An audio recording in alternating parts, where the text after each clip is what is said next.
Esta noche escucharás 6 historias donde lo cotidiano se rompe, lo real se retuerce y lo imposible acecha en cada sombra.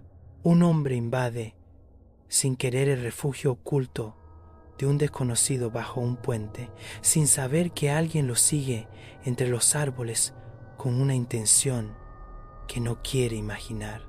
En una tienda de discos casi vacía, un vinilo maldito desata una visión grotesca, un empleado poseído y un ritual absurdo que solo un mago desesperado puede detener. Un alma hambrienta recorre el laberinto de su propia mente, perseguida por los ecos de quienes alguna vez llamó amigos, sin saber si huye o caza.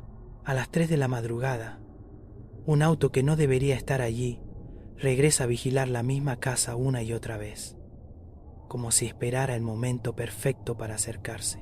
Un mundo sin debajo convierte mesas, camas y autos en portales hacia cualquier parte, incluso hacia el interior de otros cuerpos o hacia el vacío.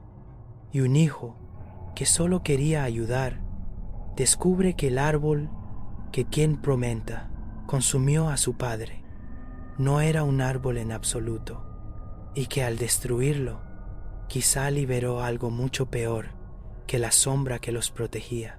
Prepárate, porque esta noche cada historia abre una puerta distinta y ninguna debería cruzarse. Bienvenido a Noche de Horror, donde cada sombra esconde un secreto y cada susurro puede ser el inicio de tu peor pesadilla. Historia 1. Invadí el espacio de un hombre sin hogar. Esto me sucedió recientemente, el miércoles 12 de noviembre de 2025 para ser exacto. Vivo cerca de un extenso bosque que conecta 4 ciudades principales. He recorrido estos senderos toda mi vida, ya que crecí en estas áreas. Como hacen la mayoría de los adultos a veces, cometo errores y tengo un lugar para pensar debajo de un gran puente. Este puente ha sido el lugar al que voy a pensar cada vez que cometo un error. El puente tiene un estanque debajo y un lugar para sentarse en un tronco. El área es genuinamente hermosa. Ahora bien, el área está a unos 30 minutos a pie de cualquier tipo de civilización importante. Lo he estado pasando mal por varias razones personales diferentes, así que decidí dirigirme a mi lugar para pensar. Mientras camino por debajo, veo un hombre con ropa pesada pintando con aerosol un pilar debajo del puente. Él me nota y no hay intercambio de palabras entre nosotros. Salgo de vuelta a uno de los senderos y, después de caminar aproximadamente media milla, él me está siguiendo. Notando la situación y usando mi experiencia dentro del bosque, salgo disparado hacia un sendero secundario y me escondo entre los árboles, lejos del camino principal por el que ambos caminábamos. Mientras estoy escondido, veo al mismo hombre correr por el mismo camino. Me senté entre los árboles durante lo que tuvieron que haber sido 15 minutos antes de volver a entrar al camino principal y dirigirme a casa sin problemas. He estado pensando en quién era o qué me habría hecho ese hombre ese día si me hubiera seguido hasta casa. Solo estoy agradecido de estar bien. Historia 2. Fui a una tienda de discos. Lo que encontré me traumatizó. ¿Qué pasa, mis homies? Soy un metalero pelirrojo que toca la guitarra y cosas guays. Así, ahora contaré mi historia. Estaba en Turín, ¿vale? Quería ir a una tienda de discos para conseguir algunos discos nuevos y geniales. Así que fui a una. Sin embargo, esa noche la tienda estaba vacía. Solo un trabajador y el ambiente era bastante extraño. Mientras revisaba los vinilos, ¡santa puta mierda! Es el debut de Anthrax, Fistful of Metal, primera, jodida edición. Así que yo estaba como, diablos. Sin embargo, algo era extraño. El tipo en la portada tenía esos ojos rojos mirándome fijamente. Era algo inhumano. Era algo malvado. Cogí el disco y lo miré más de cerca. Le di la vuelta y fue entonces cuando vi algo que me traumatizaría de por vida. La parte trasera tenía este dibujo horrendo, terrible, aterrador y malvado de un duende, con una polla jodidamente enorme. Después de dejar el disco por el shock, vi al cajero mirándome fijamente. Tenía esos mismos ojos rojos que estaban en la portada del álbum. Antes de que pudiera siquiera preguntar si estaba bien, de repente apareció un agujero jodidamente enorme en su boca, con un puño enorme atravesándolo, derramando sangre y bolas por todas partes. Fue el puñado de metal, The Fistful of Metal. Corrí tan rápido como pude, corriendo de regreso a casa. Pasé entre una multitud y atrapado entre los vivos, caught among the living, vi al duende desde el fondo de la portada. Pensé que estaba imaginando cosas, así que, de vuelta en casa, me paré en el balcón para tomar un poco de A.I.R. Pero él estaba allí abajo, justo afuera de mi casa, mirando. En ese punto necesitaba ayuda, así que le conté todo a mi padre. Él me creyó rápidamente y me contó sobre esta antigua enfermedad que hace que la gente vea duendes con pollas enormes en discos musicales.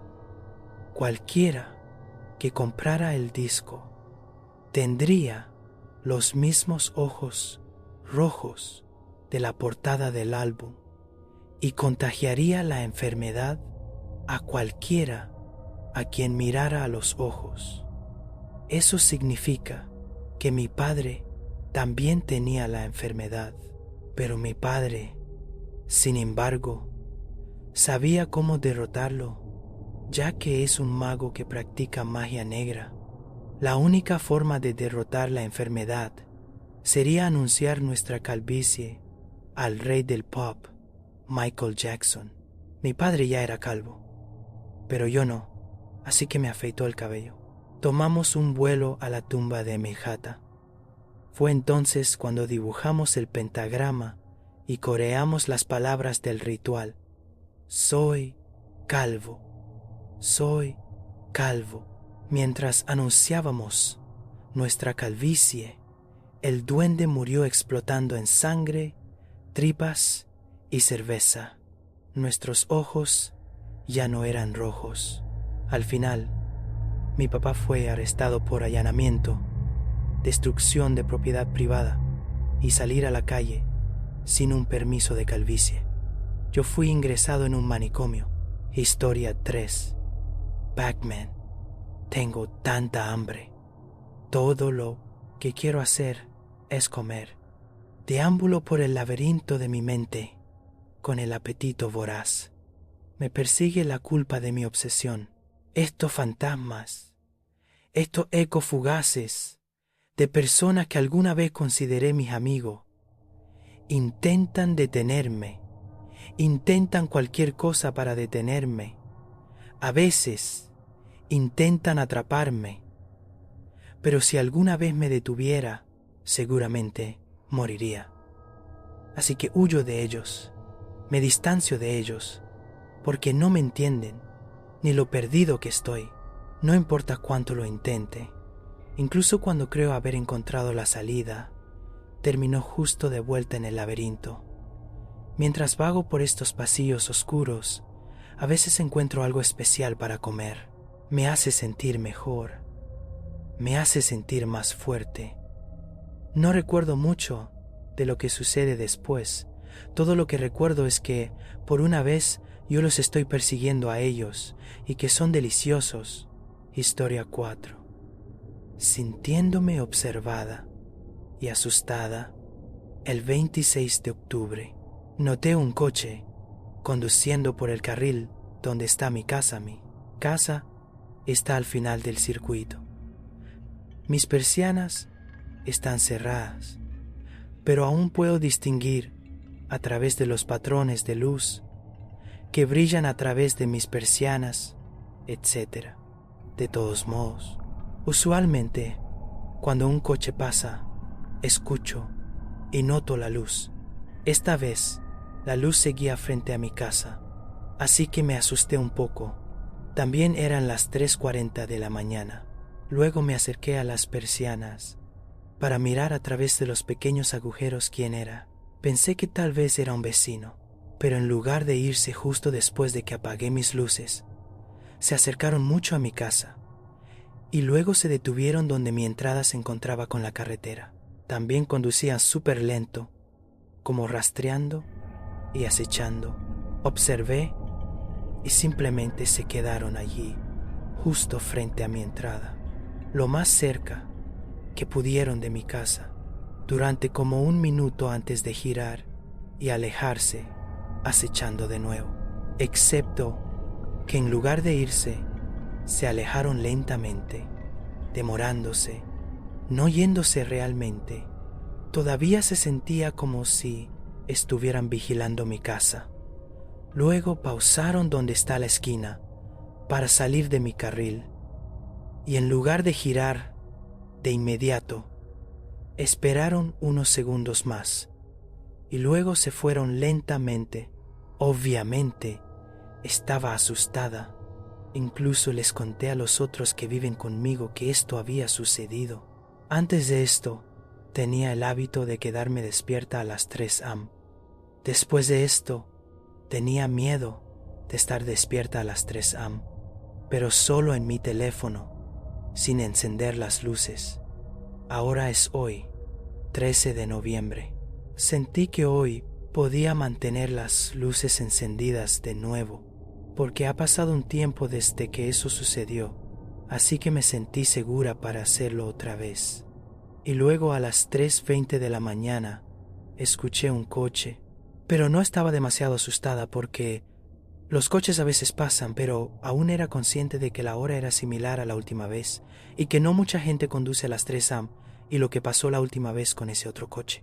Además, esta vez el coche sonaba más fuerte y rápido, así que pensé que no es el mismo coche. También tenía pereza de levantarme.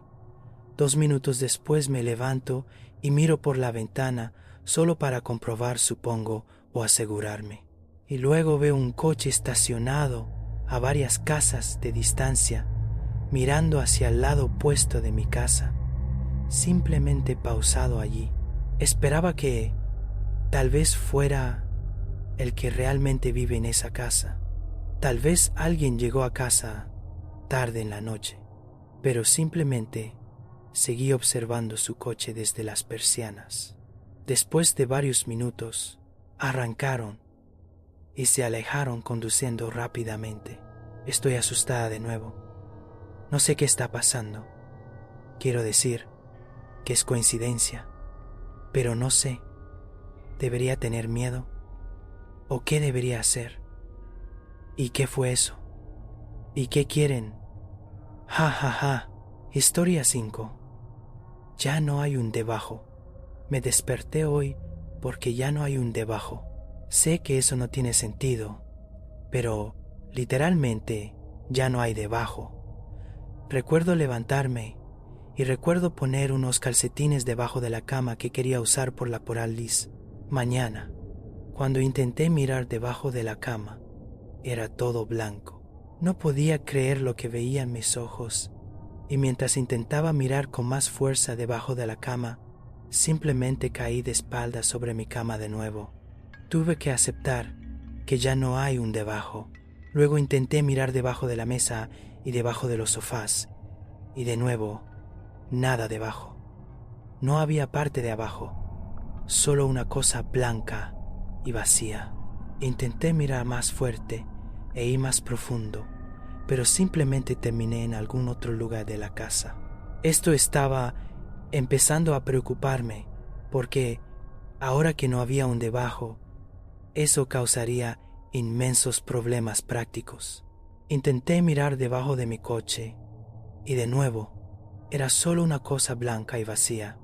Intenté ir más debajo de él, y terminé dentro de mi coche. Todos los demás no se han dado cuenta, y asumí que soy el único. ¿A dónde se ha ido el debajo? Luego, mientras intentaba cruzar la carretera, un coche casi me golpea. Literalmente se detuvo en el último segundo. Estaba apenas tocando mis piernas. El conductor dijo: «Lo siento». Luego, un tipo de la nada comenzó a gritar: «¿Puedo ser culpado por casi golpearte con el coche?». Y siguió gritándolo. Seguí caminando y él siguió siguiéndome mientras gritaba: «¿Puedo ser culpado por golpearte con el coche?». Y el tipo realmente estaba acelerando el paso. Seguía diciendo: «¿Cómo quieres ser culpado por casi golpearme con el coche?». Me di la vuelta y le pregunté: «¿Qué te pasa?». Y el tipo siguió gritando: «Quiero ser culpado». Y luego se metió debajo de unos coches y ya no pude escucharlo más. Entonces recordé que ya no hay un debajo. Y entonces, ¿a dónde pudo haber ido? Cuando fui a casa, le conté a mi esposa sobre que ya no había debajo y ella se rió. Le rogué que mirara debajo de la mesa y ella quedó asombrada. Luego, mientras ambos mirábamos debajo de la mesa con mucha profundidad, ambos terminamos en el sofá, en el cuerpo del otro. Fuimos debajo de la mesa de nuevo para, como acasta, volver al cuerpo del otro. Luego, cuando nuestro bebé gateó debajo de la mesa, entramos en pánico, ya que no hay debajo. Nuestro bebé no aparece por ningún lado.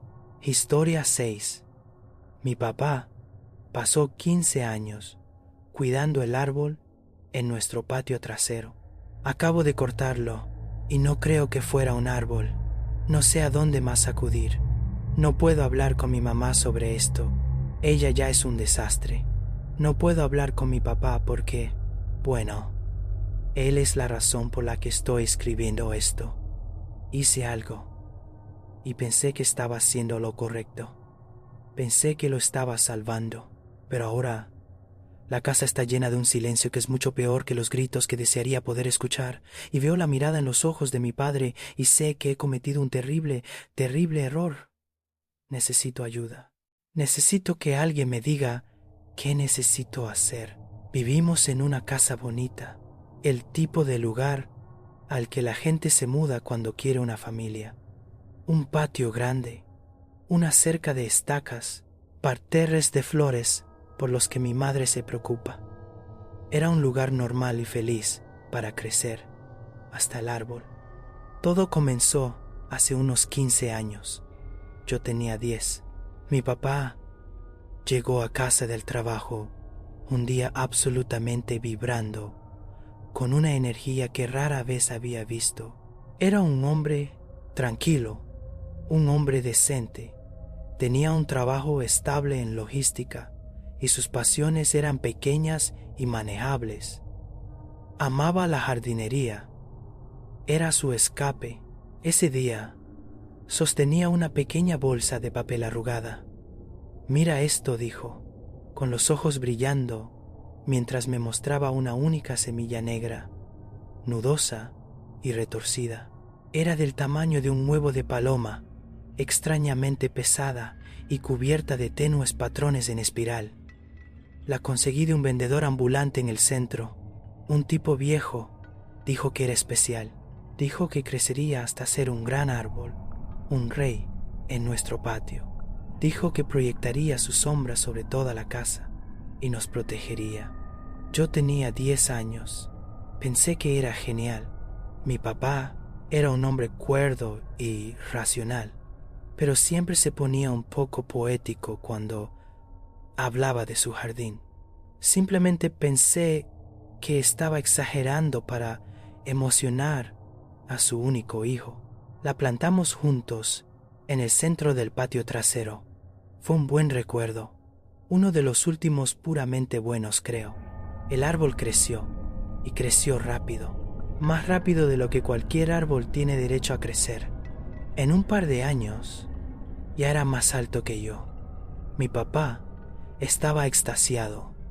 Lo cuidaba como si fuera algún tipo de deidad. Construyó una pequeña y ordenada cerca de madera alrededor de su base, no para mantener a los animales fuera, sino, al parecer, para designar su espacio como sagrado. A nadie más se le permitía regarlo, a nadie más se le permitía podarlo. No es que alguna vez pareciera necesitarlo. Era suyo. Durante años, mi mamá y yo simplemente lo aceptamos. Era el pasatiempo de papá, su cosa. Cuando estaba fuera en el patio, arrodillado junto al árbol, sabíamos que ese era su momento. No interferíamos, no pensábamos mucho en ello, pero el árbol siguió creciendo, y a medida que crecía, mi papá comenzó a cambiar. Sutilmente, al principio, pasaba más y más tiempo allá afuera. Entraba a cenar con tierra bajo las uñas y una mirada distante y pacífica en su rostro. Empezó a hablar del árbol no como una planta, sino como una presencia. El árbol está bien hoy, decía. Disfrutó de la lluvia. Nosotros simplemente sonreíamos y asentíamos. Para cuando yo tenía 20 y tantos años, el árbol era un monstruo. Era una especie que ninguno de nosotros reconocía. Su corteza era de un gris liso y oscuro, casi negro, y sus hojas eran de un verde profundo y ceroso que parecía beberse la luz del sol. Se elevaba sobre nuestra casa de 2 pisos, proyectando una sombra vasta y profunda sobre todo el patio trasero durante la mayor parte del día. Y fue entonces cuando realmente empezamos a notar que algo andaba mal. La primera señal fueron las otras plantas, las rosas premiadas de mi mamá, el huerto, las alegres florecillas que plantaba cada primavera, y cualquier cosa que cayera bajo la sombra del árbol por más de unas pocas horas al día se marchitaba y moría. La tierra debajo de él se volvió estéril, gris y dura como una roca. Luego, los animales, los pájaros, dejaron de anidar en nuestro patio. Las ardillas que solían perseguirse por el césped desaparecieron. Incluso nuestro perro familiar, un Golden Retriever, se negaba a ir al patio trasero. Se quedaba en la puerta trasera, gimiendo, con la cola entre las piernas, negándose a poner una sola pata en la sombra. Pero el peor cambio fue en mi padre. Su obsesión se convirtió en toda su existencia. Renunció a su trabajo. Dijo que necesitaba estar en casa para atender al árbol. Pasaba todo el día, desde el amanecer hasta el atardecer, sentado en un pequeño banco que había construido directamente bajo sus ramas más densas. Simplemente se sentaba allí. A veces lo veíamos desde la ventana de la cocina, con la cabeza inclinada, como si estuviera escuchando algo. A veces sus labios se movían y sabíamos, con una certeza que nos enfermaba, que estaba hablando con él. Mi mamá y yo intentamos llegar a él, suplicamos, rogamos. «Cariño, por favor», decía mi mamá, con la voz quebrada, «entra, come algo, te ves tan delgado». Él simplemente sacudía la cabeza, con una sonrisa lenta y plácida en el rostro. «No tengo hambre, la sombra es suficiente, es tan pacífico aquí. Me consuela. Puede consolarte a ti también, si tan solo vinieras a sentarte conmigo. Nunca lo hicimos. Había algo en esa sombra. No era solo falta de luz. Se sentía fría, se sentía pesada, se sentía hambrienta. Pararse en el borde de ella se sentía como pararse en la orilla de un océano profundo y oscuro. Sabías que no debías entrar. Las últimas semanas fueron el punto de quiebre. Dejó de entrar por completo, excepto para dormir en su sillón en la sala de estar durante unas pocas horas inquietas. Se estaba consumiendo. Su piel estaba pálida y cerosa. Sus ojos estaban hundidos, pero tenían un brillo sereno y vacante que me aterrorizaba más de lo que cualquier ira podría haberlo hecho. Estaba siendo consumido. El árbol se lo estaba comiendo vivo y él lo estaba permitiendo. Decidí que tenía que hacer algo. Tenía que salvarlo. El árbol tenía que irse. Esperé hasta la noche. Observé a través de la ventana hasta que finalmente, de mala gana, entró y se desplomó en su sillón, cayendo en su habitual sueño inquieto. La casa estaba en silencio. Mi mamá estaba dormida arriba. Esta era mi oportunidad. Agarré el hacha pesada para cortar leña del garaje. Mis manos sudaban. Mi corazón latía con un ritmo frenético y aterrorizado contra mis costillas. Salí por la puerta trasera. El patio estaba bañado en la luz pálida y etérea de una luna llena, pero el suelo debajo del árbol era un pozo de negrura absoluta. Entré en la sombra. El frío fue inmediato, impactante. No era un frío natural, era un frío profundo y agotador que parecía sacar el calor directamente de mis huesos. Caminé hacia la base del árbol. Su corteza lisa y negra se sentía extrañamente resbaladiza al tacto, casi como piel. Levanté el hacha. Cuando la cabeza de metal tocó la corteza, lo escuché, un susurro, justo al lado de mi oído. Una voz que era tanto masculina como femenina, vieja y joven. Era un crujido de hojas y un suspiro de viento, y una voz, todo a la vez. No lo hagas. Tropecé hacia atrás, mi corazón deteniéndose en mi pecho. Miré alrededor salvajemente. El patio estaba vacío. Tenía que haberlo imaginado. Era el viento. Era mi propio miedo hablándome. Tenía que serlo. Me armé de valor. Escupí en mis manos y blandí el hacha con todas mis fuerzas. Plaf. El sonido fue sordo, húmedo, no el crujido agudo del hacha sobre madera que esperaba. Se sintió como golpear un costado de carne de res. El hacha se hundió profundamente en el tronco. La arranqué para liberarla y un líquido oscuro, negro a la luz de la luna, comenzó a resumar de la herida. Lo ignoré, blandí de nuevo, y de nuevo, y de nuevo. Caí en un ritmo frenético y desesperado. El sudor corría por mi cara, mis músculos gritaban. El golpe húmedo y carnoso del hacha, la salpicadura de la savia oscura, el frío profundo y agotador de la sombra, era una pesadilla. Con cada golpe, el flujo de la herida brotaba más libremente. El olor cobrizo y metálico llenaba el aire. Era un olor que conocía, un olor que no tenía nada que hacer aquí. Era el olor de la sangre. Toqué el líquido pegajoso con mis dedos, lo llevé a mi nariz. Era sangre. Sangre espesa, oscura y real. El pánico, crudo y absoluto, se apoderó de mí. Quería correr. Quería soltar el hacha y huir y nunca mirar atrás, pero entonces pensé en mi padre, en su rostro vacante y sonriente. En él consumiéndose en su banco. No podía detenerme. Tenía que terminarlo.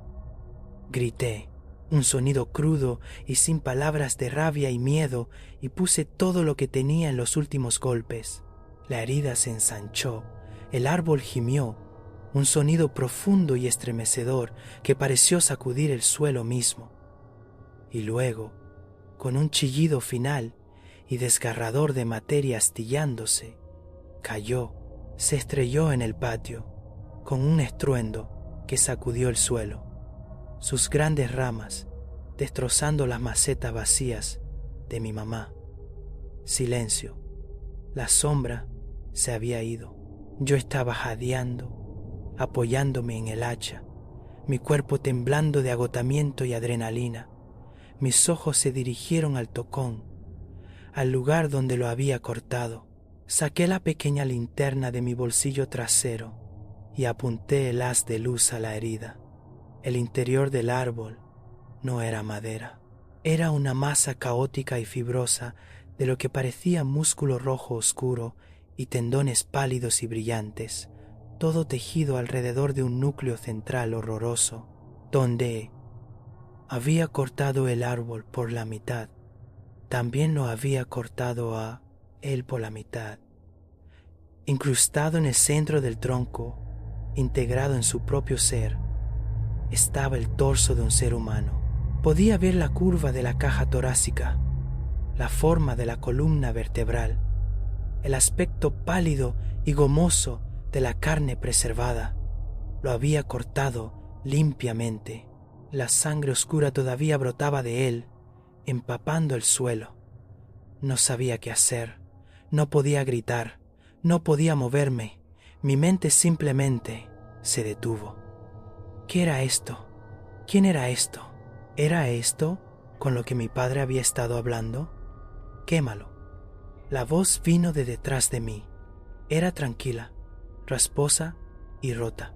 Me di la vuelta, el haz de mi linterna, cortando salvajemente a través de la oscuridad. Mi padre estaba parado en el borde del patio. No me estaba mirando a mí, estaba mirando fijamente el árbol caído, el tocón destrozado y sangrante, y la expresión en su rostro era la tristeza más profunda y desgarradora que jamás haya presenciado. La serenidad vacante se había ido, reemplazada por un dolor tan profundo que parecía haber agrietado su propia alma. «Papá», susurré. «Tenemos que quemarlo», repitió con voz hueca. «Todo. Ahora». Trabajamos juntos en un ritual sombrío y silencioso. Cortamos las ramas y el gran tronco en piezas manejables. Las arrastramos a una pila en el centro del patio. Mi padre se movía como un anciano, su recién encontrada claridad costándole toda su fuerza. Nunca miró ni una vez a la cosa horrorosa en el corazón del tronco. Rociamos la pila con gasolina y mi padre arrojó el fósforo. El fuego subió con un rugido, un humo grasiento y negro que olía a carne quemada y algo más, algo acre y profundamente incorrecto. Nos quedamos allí durante horas, viéndolo arder, hasta que el gran árbol que había dominado nuestras vidas no fue más que un montón de brasas brillantes y un círculo negro chamuscado en el césped. Pensé que lo había salvado. Pensé que había cortado el cáncer que lo estaba matando, pero estaba equivocado. Ha pasado una semana. El árbol se ha ido. La sombra se ha ido. Mi padre, él está adentro. Come lo que mi mamá le pone enfrente. Duerme en su propia cama. Está físicamente presente, pero no está aquí. La obsesión se ha ido, pero la paz, retorcida como era, se ha ido también. Ha sido reemplazada por una ansiedad constante y zumbante. Camina de un lado a otro de la casa. Mira por la ventana al espacio vacío en el patio. Salta ante cada sonido inesperado. No habla, ni una sola palabra desde esa noche. Solo me mira a veces, con esos ojos embrujados y rotos, y siento que yo soy el monstruo. Destruí la cosa que lo estaba consumiendo, y al hacerlo, parece que lo destruí a él también. Cambié a un zombi sonriente por un fantasma silencioso y aterrorizado. ¿Qué era esa cosa? ¿Qué hice? ¿Y cómo? ¿Cómo arreglo a mi papá? ¿Hay alguna forma de traerlo de vuelta de cualquier borde al que lo haya empujado? Por favor, si alguien tiene alguna idea de lo que pasó aquí, díganme. El silencio en esta casa se está volviendo más fuerte cada día. Esto fue Noche de Horror. Si sobreviviste a esta historia, suscríbete, porque lo más aterrador aún está por llegar.